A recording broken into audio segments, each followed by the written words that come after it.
जैसा कि मैंने कहा था, नमाज का छोड़ना शिर्क है, नमाज का छोड़ना कुफ्र है। हदीस की रोशनी में मैंने बताया था। अभी एक कुरान की आयत भी आप लोगों के सामने बताऊं, बड़ी अहम आयत है, याद रखना, बड़ी अहम आयत है। दूसरों को मुशरिक, काफिर, फला फला फला फला ये सारी चीजें बोलने से पहले अपने आप से सवाल करना।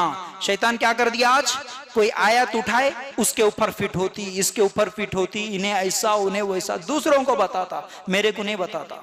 मैं कैसा हूं पहले ये सवाल नहीं होता, मेरे घर वाले कैसे हैं ये सवाल नहीं होता, उन्हें कैसा है, इन्हें कैसा है। सबसे पहले मेरे भाइयों अपने आप से सवाल करो। सूरह फुरकान आयत नंबर 43 निकाल कर देखो, अल्लाह ताला क्या फरमाते हैं, अराअयत मन इत्तखज़ इलाहहु हवा। तर्जुमा क्या है इस आयत का? अल्लाह ताला फरमाते हैं, क्या आप उसको देखें जो अपने ख्वाहिश को माबूद बना लिया, इलाह बना लिया। बड़ी अहम बात बोल रहा हूं मैं, अल्लाह के लिए गौर करना। हम क्या समझते हैं, कोई पत्थर की पूजा करता है तो मुशरिक है ना भाई, कोई अगर दरगाह की पूजा करता है तो वो शिर्क कर रहा है, कोई बुतों की पूजा कर रहा है तो शिर्क कर रहा है, इसको बोलते हैं हम ये शिर्क है, ये कुफ्र है, ये मुशरिक है।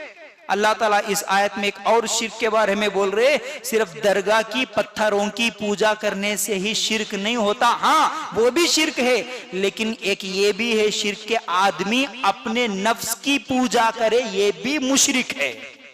आदमी अपनी ख्वाहिश की पूजा करे, ये भी मुशरिक है। कैसी ख्वाहिश की पूजा भाई?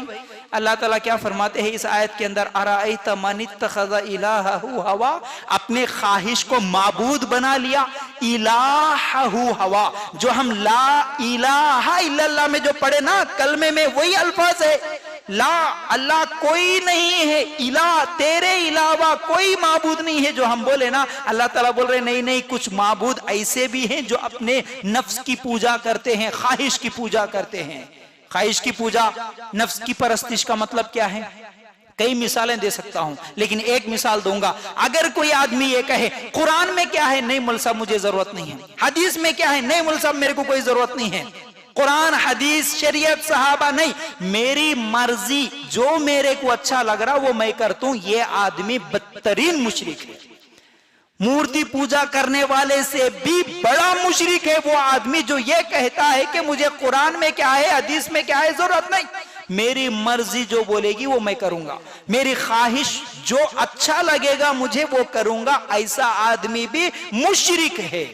अब मिसाल सुन लो, सर्दी का मौसम है, सुबह के वक्त फजर के वक्त जागना है, अल्लाह का हुक्म है 5 टाइम की नमाज पढ़ो, नरम चादर है, गरम बिस्तर है, अल्लाह अकबर, ओढ़ के सो गए।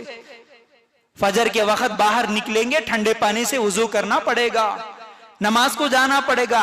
ख्वाहिश बोलती है कि सो जा, अल्लाह का हुक्म क्या है, नहीं नमाज पढ़।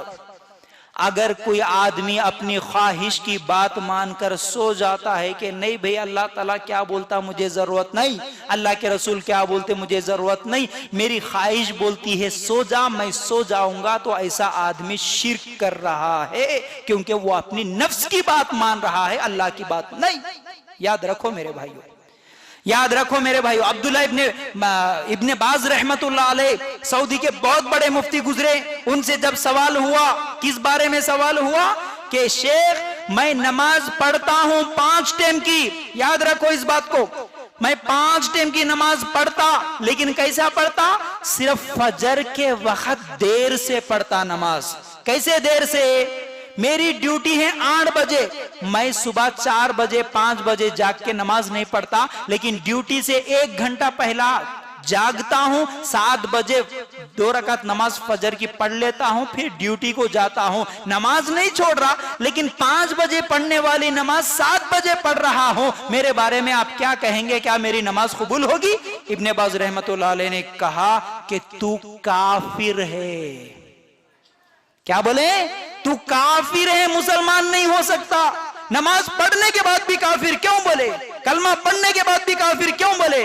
क्योंकि अल्लाह ताला जो टाइम तुझे नमाज पढ़ने का दिया था, वो टाइम को बदलकर तू अपनी मर्जी के टाइम से नमाज पढ़ रहा है, तो तू ख्वाहिश की पूजा कर रहा है। यही सूरह फुरकान की आयत नंबर 43 दलील में बोले शेख कि देख इस आयत के हिसाब से तू मुसलमान नहीं हो सकता, तू काफिर है।